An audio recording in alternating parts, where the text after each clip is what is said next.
নমস্কার বন্ধুরা, কাহিনীতে আপনাদের আবারও স্বাগত। আজ আবার একটা ভিন্ন স্বাদের প্রেমের গল্প নিয়ে চলে এসেছি কাহিনীর মঞ্চে। কাহিনীর আজকের নিবেদন বিখ্যাত লেখক শ্রী বুদ্ধদেব গুহর লেখা একটি অসাধারণ প্রেমের গল্প, প্রাপ্তি। গল্প কেমন লাগলো কমেন্ট সেকশনে লিখে জানান প্লিজ।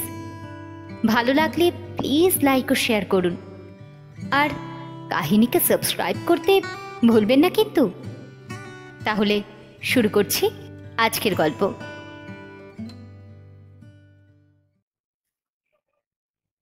যাত্রার বাসটা একটু আগেই ধুলো উড়িয়ে চলে গেল। এখন অনেকক্ষণের জন্য চাঁদোয়া গ্রামে আর কোনো শোরগোল নেই। এখন সকাল 9টা। বর্ষার বেলা, আকাশে রাশ রাশ মেঘ জমেছে। পাশের বাড়ির রামনাথ সিংয়ের বাড়ির কুয়োর লাটা খাম্বাটা উঠছে নামছে, তার ক্যাচর ক্যাচর শব্দ শোনা যাচ্ছে। সোমা ঘর থেকে বারান্দায় এলো। উঠোনে শাড়ি সায়া সব ঝুলছিল। কাল বৃষ্টি হওয়ায় শুকোয়নি। সেগুলোতে হাত দিয়ে দেখলো শুকিয়েছে কিনা। তারপর বারান্দায় বসে রান্নাঘরের দিকে চেয়ে বলল, রুক্মিণী, চা এলাও। রুক্মিণী চা বানিয়ে নিয়ে এলো। সমস্ত দিনে এই সময়টুকু, শুধুমাত্র এই সময়টুকুই সোমার নিজের সময়, একান্ত নিজস্ব সময়। এই সময়ের উপর আর কারোর দাবি নেই। এই সময়টায় বারান্দায় বসে চা খেতে খেতে ও অনেক কিছু ভাবে। ভাবতে ভাবতে পেঁপে গাছে বসা অবাধ্য কাককে মাঝে মাঝে হুস হুস করে হাত দিয়ে তাড়িয়েও দেয়। সেই সময়ে ওর ইচ্ছে করে ওর অলস মনের আলসেতে যে দুঃখের ভাবনার করুণ কাকটা বারে বারে মানা না শুনে উড়ে এসে বসে, তাকেও যদি সে এমনভাবেই হুস হুস করে তাড়াতে পারত, তাহলে বোধহয় খুব ভালোই হতো। প্রত্যেক মানুষের, বিশেষ করে প্রত্যেক মেয়ের জীবনে কিছু কিছু পুরনো কথা থাকে যা ভুলে যেতে ইচ্ছে করে। আবার কিছু কিছু বিস্মৃত প্রায় উষ্ণ কথাকে দুহাতে বুকের মধ্যে আশ্লেষে জড়িয়ে ধরে উজ্জ্বল উদ্ভাসিত করে রাখতে ইচ্ছে করে। দিনের এই সময়টাতে সোমা সেই সব বহুবর্ণ উলের লাচির মতো নরম কথাগুলি নিয়ে মনের আঙুলে নাড়াচাড়া করে। ছোটুয়াকে মুদির দোকানে পাঠিয়েছিল। দরজার শিকলে আওয়াজ তুলে ছোটুয়া দৌড়ে ঢুকলো উঠোনে। ও হাঁপাচ্ছিল। হাঁপাতে হাঁপাতে বলল, मायजी, कलकत्ता से एक बाबू आया है, यही बास में। साहब का बारे में पूछते थे दुकान में, हम साथ में लेते आया। সোমা অবাক হলো, বিরক্ত হলো। ভাবল নিশ্চয়ই শ্যামল এসেছে। ওর মেজ ভাসুরের বড় ছেলে, চাকরির জন্য লিখেছিল। কলকাতার লোকেরা ভাবে বাইরে যেন চাকরির গড়াগড়ি যাচ্ছে। তার উপর চাকরি দু একটা থাকলেও এদিকে বাঙালির ছেলেকে ভয়ে কেউ নিতে চায় না। এমনই সুনাম হয়েছে এখন কলকাতার। না করা সত্ত্বেও বলা নেই কওয়া নেই, এখানে একেবারে সশরীরে হাজির। মনে মনে বিরক্ত হলো সোমা। ছোটুয়ার সঙ্গে উঠোনের প্রান্ত অবধি এগিয়ে গিয়ে দরজাটা পুরো খুলল। দরজা খুলতেই অবাক হয়ে গেল। বেতি, ডান হাতে ছোট সুটকেসটা আর বাঁ হাতে এক বাক্স মিষ্টি নিয়ে একটা সবুজ খদ্দরের পাঞ্জাবি আর পায়জামা পরে গাছতলা দিয়ে হেঁটে আসছিল। সোমা অনেকক্ষণ কোনো কথা বলল না, চুপ করে ওইদিকে চেয়ে রইল। ওর সমস্ত মেঘলা মন খারাপ সকালটা দারুণ এক অপ্রত্যাশিত ভালো লাগায় ভরে গেল। ওকে চুপ করে থাকতে দেখে ছোটুয়া বলল, কাম আইজি, আপ ই বাবু কা পেহচানতা নেহি? সোমা হাসল, বলল, कोशिश तो कर रहे हैं, आने दो नजदीक में, अभी तक पहचाना नहीं। বলে নিঃশব্দে হাসল। বেদে দরজার কাছে আসতে সোমা হাত বাড়িয়ে সুটকেসটা নিল। বলল, বাপ্পা কি ভারী, যেন পাথর। কি আছে এতে? বেদে রুমাল বের করে ঘাম মুছতে মুছতে হাসল। বলল, তোমার মন। সোমাকে ভীষণ খুশি খুশি দেখালো। বলল, আসুন আসুন, ভিতরে আসুন। বেদে শুধুলো, সুনন্ত কোথায়? ও তো ট্যুরে গেছে, পরশু ফিরবে। যা, এত কষ্ট করে এত মাইল বাসে করে এলাম, বাড়িতে গৃহস্বামী না থাকলে অযাচিত অতিথি কি করেই বা রাত্রিবাস করে। এত কষ্টই সার, থাকা হবে না। খুব হতাশ দেখালো বেদিকে। সোমা বলল, চলুন ভিতরে চলুন, বসুন। পরক্ষণেই গলা চড়িয়ে বলল, রুক্মিণী, রুক্মিণী, জলদি চায় কা পানি बैठाओ। বসার ঘরে সবকটা দরজা জানলা খুলে দিল সোমা। গোল টেবিলে একটা ব্রুশের কাজ করা টেবিল ক্লথ, দেওয়ালে দুটি জল রঙা ছবি, একটা ছোট বুক কেস, তার উপরে সুনন্দ আর সোমার বিয়ের সময়কার তোলা ছবি এনলার্জ করা। বেদি চেয়ারে বসে পড়ল। তারপর সোমার দিকে চেয়ে বলল, তুমি কিন্তু বেশ মোটা হয়ে গেছো। হয়েছে বুঝি? হাসল সোমা। বলল, বিয়ের পর বেকার হয়ে গেছি তো, দুপুরবেলাটা কিছুই করার নেই। এখানে একটা বাচ্চাদের স্কুল আছে, একেবারেই বাচ্চাদের। ভাবছি এমনিই পড়াবো ওদের। এখনো হিন্দিটা না সেরকম ভালো করে রপ্ত হয়নি, তাই শুরু করিনি। বেদে কথা বলল না, এক দৃষ্টি সোমার দিকে চেয়ে রইল। আস্তে আস্তে বলল, তুমিও একেবারে বাচ্চা, বড় ছটফট করছো। স্থির হয়ে বসো তো, কতদিন তোমাকে দেখি না, একটু ভালো করে কাছ থেকে দেখি তোমাকে। সোমা বসলো উল্টো দিকে চেয়ারে, স্থির হয়ে বসলো, কিন্তু মুখে বলল, থাক, আর বেশি দেখতে হবে না। তারপরই বলল, অসভ্য, আমার চিঠির উত্তর দেননি কেন? বেদে চুপ করে রইল। সোমা আবার বলল, কি কথা বলছেন না যে? বেদে বলল, উত্তরে এত কিছু লেখার ছিল যে অনেক রাতের ঘুম নষ্ট করেও উত্তরের খসড়াটা ঠিক হলো না, তাই ভাবলাম তোমার কাছে চলে আসি, নিজে গিয়েই উত্তরটা দিই। সোমা বলল, একা এলেন যে, মিলুদিকে নিয়ে এলেন না কেন? বেদে হঠাৎ শুকনো মুখ তুলে তাকালো, বলল, একা এসেছি বলে বুঝি তুমি খুশি হওনি? ভয় নেই তোমার, তোমার মিলুদিও নেই, সুনন্দও নেই, তখন তোমার কাছে, শুধু তোমার একার কাছে কি আমি থাকতে পারি? লোকে কি বলবে? একটুক্ষণ চুপ করে থেকে বলল, ভয় নেই, আমি বিকেলের বাসেই চলে যাব।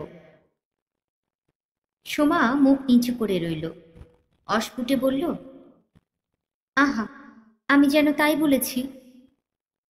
গলার স্বরে কেমন একটা বিষাদ ফুটল, কিন্তু গলার স্বর শুনে এ কথা মনে হলো না যে বেদে থাকলে ও খুশি হয়, অথচ বেদে আসাতে যে ও খুশি হয়েছে, আর সেই খুশিতে কোনো ফাঁকি ছিল না।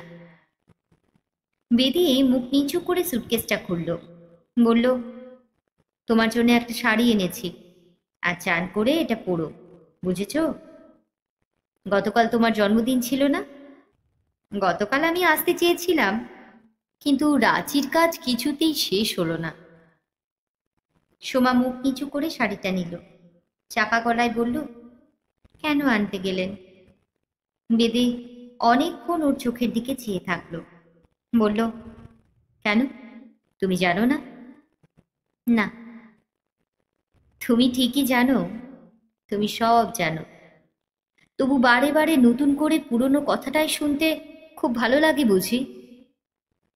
সোমা লজ্জা পেল, বলল, মোটেই না। তারপর একটু চুপ করে থেকে বেদে বলল, জানো সোমা, মাঝে মাঝে আমার ভারী অবাক লাগে, যা সত্যি কেন তা স্বীকার করতে পারোনি তুমি কোনোদিন। স্বীকার করলে কি তুমি আমার কাছে ছোট হয়ে যেতে? সোমা মুখ নিচু করে বসে রইল। বেদে খোলা জানলা দিয়ে বাইরের মেঘলা আকাশ ও পাশের সবুজ শালবনে চেয়ে রইল। একটা শালিক পাখি জানলার কাছের সবুজ আগাছায় ভরা লাল মাটির ফালিটুকুতে সরে সরে বসতে লাগলো। ওইদিকে চেয়ে বেদে নিস্তব্ধ হয়ে বসে রইল। একসময় সোমা বলল, আমি আপনার চাটা নিয়ে আসি, আপনি বসুন। বাইরে পাতায় পাতায় অলস হাওয়ায় পায়ের শব্দ শোনা যেতে লাগলো। বেদে বলল, না, আমি তো একটু পরেই চলে যাব। আমি যতক্ষণ থাকবো তুমি আমার সামনেই বসে থাকবে, এক মুহূর্তের জন্যও আমার চোখের সামনে থেকে সরবে না। আমি কি এত দূরে তোমার বাড়িতে চা খাবার জন্য এসেছি? না, কিছুতেই না। অনুরোধের গলায় সোমা বলল, আপনি এরকম করবেন না বেদেদা, আমি এক্ষুনি আসছি। আমারও তো ইচ্ছে করে আমি আপনার জন্য একটু কিছু করি। বেদে জবাবে কিছুই বলল না। সোমা উঠে রান্নাঘরে চলে গেল। যেতে যেতে একবার পিছন ফিরে বেদের দিকে তাকালো। দুপুরবেলা অনেক পথ দিয়ে অনেক যত্ন করে সামনে বসে পাখার হাওয়া করে সোমা বেদেকে খাইয়েছিল। খাওয়া দাওয়ার পর ওরা বসবার ঘরে বসে গল্প করছিল। সোমা চান করে উঠেই বেদে যে শাড়িটা এনেছিল সেটাই পরেছিল, একটা জড়ি পেরে বাসন্তী রঙা টাঙ্গাইল। বেদে বলল, এরকম গিন্নিদের মতো শাড়ি পরে তোমাকে বেশ দারুণ দেখাচ্ছে কিন্তু। মাথায় জলজলে সিঁথি, সিঁদুরের টিপ, ভাবা যায় না। ইচ্ছে করে সারা জীবন সমস্ত কাজকর্ম ফেলে রেখে তোমার দিকেই শুধু চেয়েই বসে থাকি। সোমা হেসে ফেলল, বলল, যা, আর বেশি বেশি বলতে হবে না। মাঝে মাঝে বাড়িতে এরকম করে মা পিসিদের মতো পড়ি, আয়নার সামনে দাঁড়ালে মনে হয় আমি নই, অন্য কেউ। তারপর অনেকক্ষণ চুপচাপ দুজনে দুজনের ভাবনা নিয়ে চুপচাপ বসে রইল। সোমা বলল, আপনি এই ঘরেই শোবেন কেমন? বেদে হাসল, বলল, তা জানি। তোমার ঘরে যে এ জন্মে কোনোদিনও শুতে পারবো না, এই কথাটা বারবার মনে করিয়ে দাও কেন? অসভ্য, আপনি ভীষণ অসভ্য। সোমা বলল, তারপর বলল, রাতে কি খাবেন বলুন? আমি সত্যি চলে যাব সোমা। সত্যি থাকবেন না? তারপর সোমা খুব জোর দিয়েই বলল, কেন? সোমার গলা এবার বিষণ্ণ শোনালো। তাছাড়া সুনন্দ যে নেই। বেদে বলল, এমনি, কারণ নেই, কোনোই কারণ নেই। রাঁচির বাসের খোঁজ করতে পাঠিয়েছিল সোমা ছোটুয়াকে। ছোটুয়া এসে বলল, ডালটনগঞ্জ থেকে লাতেহার হয়ে 6:30টায় আসবে বাস এখানে, 10 মিনিট পর এখান থেকে রাঁচি রওনা হয়ে যাবে। এ কথা সে কথার পর বেদে হঠাৎ বলল, আজকের আবহাওয়াটা দারুণ, তাই না? সোমা উৎসাহের গলায় বলল, চলুন না, বেড়াতে যাবেন? কতদিন আমরা একসঙ্গে বেড়াই না, তাই না? কোথায়? এই তো সামনের মহুয়া সিঁড়ির টারে। বেদে বলল, চলো। সোমা রুক্মিণী আর ছোটুয়াকে বাড়িতে থাকতে বলল। বিকেলে চায়ের সঙ্গে কি কি খাওয়াবে বেদেকে তার আলোচনা হলো ওদের সঙ্গে ফিসফিস করে। তারপর একটা ছাতা নিয়ে সোমা বলল, চলুন। এ কি, তুমি খালি পায়ে যাবে? বেদে বলল, হ্যাঁ, এই বৃষ্টি ভেজা শক্ত লাল মাটিতে খালি পায়ে হাঁটতে আমার দারুণ লাগে। জানেন, এখন একটা দারুণ গন্ধ বেরোয় গাছপালা থেকে, মাটি থেকে। বেদে জবাব দিল না। চলো বলে বেদে দরজা দিয়ে বাইরে বেরোলো, পেছনে পেছনে সোমা। সোমা বলল, বেদেদা আসুন এইদিকে। ওরা রাস্তা ছেড়ে ছোট ছোট শালের চারা গাছের কচি কলাপাতা সবুজ জঙ্গলে ঢুকে পড়ল।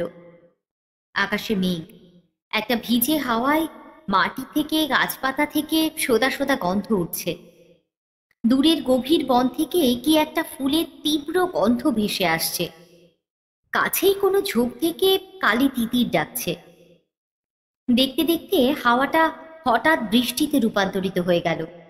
ফিসফিস করে বৃষ্টি হতে লাগলো। পাতায় পাতায় জল পড়ার শব্দ হতে লাগলো, কিন্তু শব্দবিন্দুর কোনো পৃথক সত্তাই আর রইল না। হাওয়ার শব্দ, জলের শব্দ, পাতার শব্দ, পাখির শব্দ, সব শব্দ একাকার হয়ে গেল।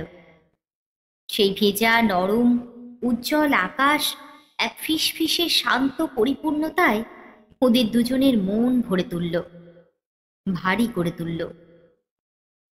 সোমা বলল, এ মা, ভিজে যাচ্ছি আমি, ছাতা খুলুন। ছাতাটা খুলে বেদে বাঁ হাত দিয়ে ধরল। সোমাকে বলল, আমার দিকে সরে এসো। ভিজে যাচ্ছ তবু আমার কাছে আসবে না? আমি কি বৃষ্টির চেয়েও খারাপ? সোমা হঠাৎ বেদের একেবারে গায়ের সঙ্গে লেপ্টে এলো। সোমার বাঁ হাতের পাতা ও ডান হাতের পাতার মধ্যে মুঠি করে ধরল।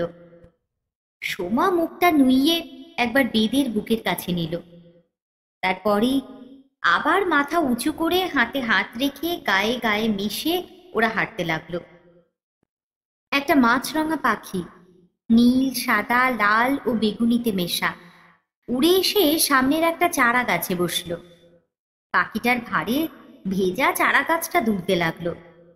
পরক্ষণেই পাখিটা উড়ে গেল। অপসৃয়মান পাখিটার ডানা অনুসরণ করে আকাশে চাইতেই ওরা দেখল যে পাখিটা তার ডানার সব রং একটা দিগন্ত জোড়া রামধনুর গায়ে মুছে দিয়ে শালের জঙ্গলে অদৃশ্য হয়ে গেছে। হাঁটতে হাঁটতে বেদে বলল, আমি এসেছি বলে তুমি খুশি হয়েছ কিনা বললে না তো? কথা বলবে না? কথা বলতে ভালো লাগছে না। তারপর একটু চুপ করে থেকে সোমা বলল, বেদেদা, আপনি সবসময় খুব কষ্ট পান তাই না? বেদে হাসবার চেষ্টা করলো, বলল, শুধুই কষ্ট পেয়েছি ও পায় এ কথা বললে মিথ্যে কথা বলা হবে। আনন্দ পেয়েছি অনেক, এই উজ্জ্বল বিকেলের মতো, তোমার হাতের নরম উষ্ণতার মতো। এসব আনন্দ তো চেয়ে পাওয়া যায় না। কখনো কখনো কোনো সুগন্ধি সুক্ষণে এমন আনন্দ হঠাৎ হঠাৎ এসে আমাদের সস্তা কামনা, সস্তা চাওয়াকে এক দারুণ দুর্লভ দম্ভে ভরিয়ে দিয়ে যায়। জানো সোমা, আমার কেবলই মনে হয় যে ভালোবাসা দাম্ভিক নয়, যে ভালোবাসা সহজেই পাওয়া যায়, তা বোধ হয় যে কেউই পেতে পারে, তাতে কোনো গর্ব নেই। সোমা অনেকক্ষণ কোনো কথা বলল না। অনেকক্ষণ পরে সোমা বলল, বেদেদা, আপনাকে একটা কথা বলবো বলবো করেও বলতে পারিনি কোনোদিন। তাছাড়া আমি গুছিয়ে কথা বলতেও পারি না সেরকম। বেদে বলল, বলো না, কি বলবে? অগোছালো করেই বলো, আমি না হয় গুছিয়ে নেব। সোমা অনেকক্ষণ চুপ করে থাকলো। বেদে বলল, কি হলো সোমা, বললে না? সোমা বলল, বেদেদা, আমি সুনন্দকে যা দিই, যা দিয়েছি, প্রত্যেক স্ত্রী তাদের স্বামীকে যা দেয়, তার সঙ্গে আপনাকে আমি যা দিয়েছি তার কিন্তু কোনো তুলনা চলে না, কোনো তুলনা হয়ও না।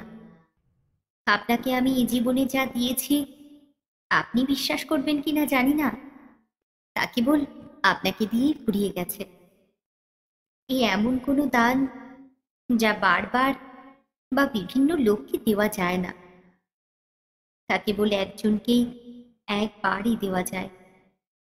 এই কথাটা যদি আপনি কোনো দিনও বোঝেন, বুঝে থাকেন, তাহলে আমার নিজেকে খুব হালকা লাগতো।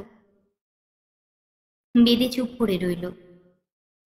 সোমা বলল, গভীর রাত্রে কখনো সখনো যখন ঘুম ভেঙে যায়, বিছানায় শুয়ে অথবা জানলায় দাঁড়িয়ে বাইরের অসংখ্য তারা ভরা আকাশে চেয়ে চেয়ে ভাবি, ভাবার চেষ্টা করি, আপনি তখন কলকাতায় কি করছেন? আমার তখন খুব কষ্ট হয় আপনার জন্যে। আমার মনে হয় আপনি বোধহয় অমনি জানলার পাশে দাঁড়িয়ে দাঁড়িয়ে সিগারেট খাচ্ছেন। আমার ভারী কষ্ট হয় এই ভেবে যে জীবনে আপনাকে আমি দেওয়ার মতো জাগতিক কিছুই দিতে পারলাম না। তাই বলছিলাম, যা দিতে পারতাম তা দিইনি বলে দিইনি যে কিছুই, এমন কিন্তু নয়। শুধু ভয় হয় যা দিয়েছি তার দাম বুঝতে বুঝিবা ভুল করলেন। বেদে সোমার হাতে নরম করে একটু চাপ দিল, কোনো কথা বলল না। মাছরাঙা পাখিটা রামধনুর সমস্ত রং আবার নিজের ডানায় শুষে নিয়ে ওদের সামনেই ভেজা হাওয়ায় গ্লাইডের মতো ভেসে বেড়াতে লাগলো। সোমা বলল, চলুন, ফিরবেন না? বেদে বলল, চলো। ওরা দুজনে ছাতা মাথায় সুনন্দর কোয়ার্টারের দিকে ফিরে আসতে লাগলো। বড় রাস্তায় পড়ে সোমা বলল, বেদেদা, মনে আছে এমনই এক খোলা দুপুরে আপনার সঙ্গে কলকাতার কাছে গঙ্গার পাড়ে এক রাইস মিলে গেছিলাম? অনেক দিন হয়ে গেল, তাই না? সঙ্গে আরো কে কে যেন গেছিল, তাই না? হ্যাঁ, অনেকেই ছিল। রুনা, জয়িতা, রুদ্র, রুদ্র দাদা। খুব মজা হয়েছিল। যে দিনগুলো চলে গেছে, চলে যায়, সেই দিনগুলোর কথা ভাবলে ভারী কষ্ট হয়। আশ্চর্য, একটি দুটি দিন কেমন মনের মধ্যে গেঁথে যায়, গেঁথে থাকে না? সেদিন বাড়ি ফিরে ডায়েরিতে আমি কি লিখেছিলাম আমার আজও মনে আছে পরিষ্কার। সোমা মুখ ঘুরিয়ে বেদের দিকে চোখ তুলে বলল, কি লিখেছিলেন বলুন না? বেদের ঠোঁটের কোণে অদ্ভুত এক হাসি ফুটে উঠল। বলল, কেন, তোমাকে তো তারপরে একটি চিঠি লিখেছিলাম, মনে পড়ে না? কিছুই মনে পড়ে না আর, তাই না? কত চিঠি তো লিখেছিলেন, সেরকম সুন্দর সুন্দর চিঠি আমাকে আর কেউ কখনো লিখবে না, আপনিও না। বেদে মুখ নিচু করে রইল। বলল, হয়তো চেষ্টা করলেও আর সেরকম চিঠি লিখতে পারবো না আর। কেন, কেন পারবেন না? পারবো না কেননা যাকে চিঠি লেখা সে আর আগের মতো নেই বলে। মোটেই না, আপনি তো সবই জানেন। বেদে বলল, জানি। তারপর বলল, চিঠি যে লেখে তার কৃতিত্বের চেয়ে অনেক বড় কৃতিত্ব যে চিঠি লিখিয়ে নেয় তার। আচ্ছা, আপনাকে যে পুরনো চিঠির প্যাকেটগুলো দিয়ে দিলাম সেগুলো কি করলেন? পুড়িয়ে ফেলেছি। অনেকবার, বারবার রাত জেগে পড়ে তারপর পুড়িয়ে ফেলেছি। পুড়িয়ে ফেলেছেন কেন? সোমাকে খুব আনন্দিত মনে হলো, কিন্তু ভাব করলো যেন খুব বিষণ্ণ হয়েছে। বেদে একবার মুখ ফিরিয়ে সোমার দিকে চাইল। বেদের মুখ খুব গম্ভীর দেখালো। বেদে চুপ করে রইল। সোমা আবার বলল, এবার আবদারের গলায় বলল, ওমা, কেন পুড়িয়ে ফেললেন কেন? বেদে বলল, এমনি, কারণ নেই কোনো। তারপর মুখ নিচু করে আস্তে আস্তে বলল, চিঠিতে মানুষ যেমন কাঙাল, যেমন অকৃত্রিম, যেমন শিশুর মতো অকপট, তেমন আর কিছুতেই নয়। যাকে লেখা তার কাছেই যখন সেই অকপট চিঠিটা হঠাৎ একদিন মূল্যহীন হয়ে গেল, তখন যে লিখেছিল তার কাছে আর তাদের দাম কি থাকে বলো? থাকে কি কিছু? সোমা চুপ করে রইল। চায়ের সঙ্গে অনেক রকম খাবার করেছিল সোমা। সুন্দর ট্রেতে সাজিয়ে সুন্দর লেসের ম্যাটের ওপর দামি কাচের বাসনে সেসব খাবার সাজিয়ে দিয়েছিল। বেদে বলেছিল, চা ঢালো, কতদিন তোমার হাতের বানানো চা খায় না। মাঝে মাঝে তোমাদের পার্ক সার্কাসের বাড়ির খাবার ঘরটার কথা খুব মনে পড়ে। তুমি পেয়ালায় আমাদের জন্য চা ঢালতে, দুধ মেশাতে, চিনি মেশাতে, আর আমি উল্টো দিকে চেয়ারে বসে অপলকে চেয়ে থাকতাম। তোমার চোখে যে কি দেখেছিলাম কে জানে। একজনের দুটি চোখ আমার জীবনের সমস্ত চাওয়া, সমস্ত প্রাপ্তিকে কি মর্মান্তিকভাবে মিথ্যে করে দিল। সোমা বলল, থাক না ওসব কথা, আর একটু খান, এই সিঙ্গারাটা খান প্লিজ, খুব ভালো করে এখানকার টপ্পনলালের দোকানে। একসময় বাসের সময় হয়ে এলো। ছোটুয়ার হাতে সুটকেসটা দিয়ে সোমা বেদেকে বাসে তুলে দিতে এলো। বাসটা লাতেহার থেকে এসে দাঁড়িয়েছিল চাঁদোয়াটুরির মোড়ে। রাঁচি পৌঁছতে বেশ রাত হয়ে যাবে। কন্ডাক্টর হাঁক ছাড়ল। চায়ের দোকানে বসে থাকা খাকি হাফ শার্ট আর পাজামা পরা ড্রাইভারটা পানটা মুখে পুড়ে পানের বোটা থেকে চুনটাতে শেষ কামড় দিয়ে বোটাটা ছুঁড়ে রাস্তায় ফেলে দিয়ে উঠে পড়ল। বেদে বলল, চলি সোমা। সোমা মুখ নিচু করে রইল, তারপর মুখ ফিরিয়ে নিল। বেদে বলল, কাল তোমার জন্মদিনে একটা চিঠি লিখেছিলাম রাঁচির হোটেলের ঘরে বসেই। তোমাকে দিতে ভুলে গেছিলাম, নাও। সোমা অন্যদিকে মুখ ফিরিয়েই হাত বাড়িয়ে চিঠিটা নিল। বেদে গিয়ে বাসে উঠে জানলার পাশে সিটে বসল। ইঞ্জিন স্টার্ট করার শব্দ হলো। ড্রাইভার কড়মড় শব্দ করে গিয়ার দিল গাড়িতে। কন্ডাক্টর পিছনের দরজায় দাঁড়িয়ে প্রায় অন্ধকার পথের দিকে চেয়ে অদৃশ্য যাত্রীদের উদ্দেশ্যে শেষ হাঁক ছাড়ল। সোমা হঠাৎ মুখ তুলল। বেদে সেই প্রায় অন্ধকারে সোমার চোখ দুটি ভালো করে দেখতে পেল না। বাসটা ছেড়ে দিল। তারপর বাসের লাল টেইল লাইটটা একসময় পুরুর জঙ্গলময় পাহাড়ির পথে হারিয়ে গেল। সোমা বাড়ি ফিরে অনেকক্ষণ ধরে গা ধুল। গা ধুয়ে ঘরে এসে শাড়ি পরল। সিঁদুর টিঁদুর সেদিন আর পরতে ভালো লাগলো না। রুক্মিণী চা বানিয়ে নিয়ে এলো। সোমা বলল, রেখে যেতে। ছোটুয়াকে ডেকে বলল, ঘর থেকে লণ্ঠনটা নিয়ে যেতে। ও জানলার কাছে এসে দাঁড়ালো। বাইরে ছেঁড়া ছেঁড়া মেঘের ফাঁকে ফিকে চাঁদ সরে সরে যাচ্ছে। মোরব্বার ক্ষেত থেকে ঝিঝি ডাকছে। মহুয়া সিঁড়ির টারের উপরে একটা প্যাঁচা উড়ে উড়ে বড় অশ্বত্থ গাছটা চার ধারে ঘুরে ঘুরে ডাকছে। বাইরে সেই ভেজা রাতে চেয়ে একটা জানলায় দাঁড়িয়ে সোমা ভাবছিল, কেউ যা চেয়েছিল, যাকে তা দেওয়া হয়নি, তার কাঙাল মুখের কথা মনে করে ওর সমস্ত বুকটা, ওর সুখী নির্লিপ্ত মনটা ঝড়ের নিম গাছের মতো হঠাৎ এমন উথাল পাথাল করছে কেন? রামনাথ সিং এর বাড়ির কুয়োর লাটা খাম্বাটার ওঠানামার ক্যাচ ক্যাচ শব্দের সঙ্গে সঙ্গে ওর মন অন্ধকার রাতের ঝিঝি টাকা জোনাকি জলার টারের দিকে ভেসে যেতে লাগলো, যেখানে মাছরাঙা পাখি পৃথিবীর সব রং নিয়ে গ্লাইডের মতোই ভেসে বেড়ায়, সারা দিন ভেসে বেড়ায়। বেদের চিঠিটা ড্রেসিং টেবিলের ড্রয়ারের মধ্যেই রেখেছিল সোমা। ছোটুয়াকে বলল, লণ্ঠনটা নিয়ে আসতে। ছোটুয়া লণ্ঠনটা নিয়ে আসতেই সোমা বলল, না, ওটা নিয়েই যা। ছোটুয়া চলে গেলে অন্ধকার ঘরে ওর খাটের ওপর উপুর হয়ে বেদের চিঠিটা বুকে ধরে চুপ করে শুয়ে রইল সোমা। সোমা ঠিক করলো, ওই চিঠিটা ও কোনো দিনও খুলবে না।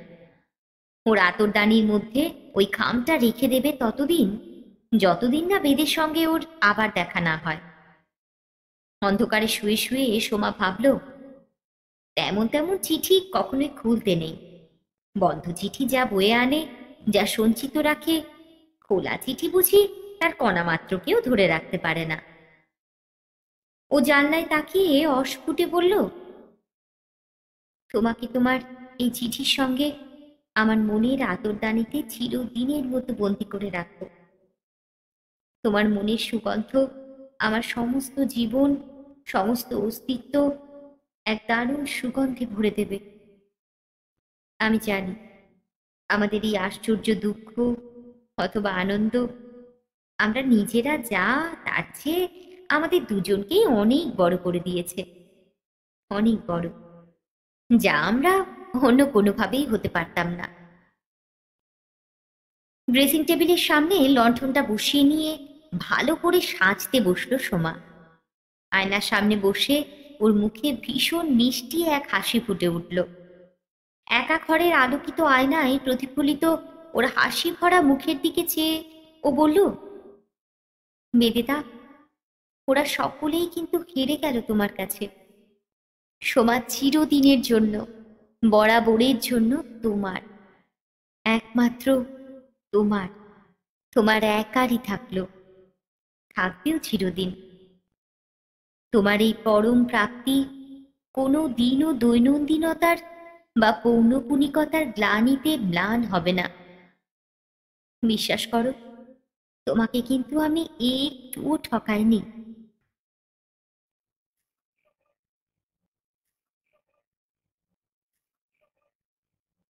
বন্ধুরা, আজকের মতো গল্প পাঠ এখানেই শেষ করছি।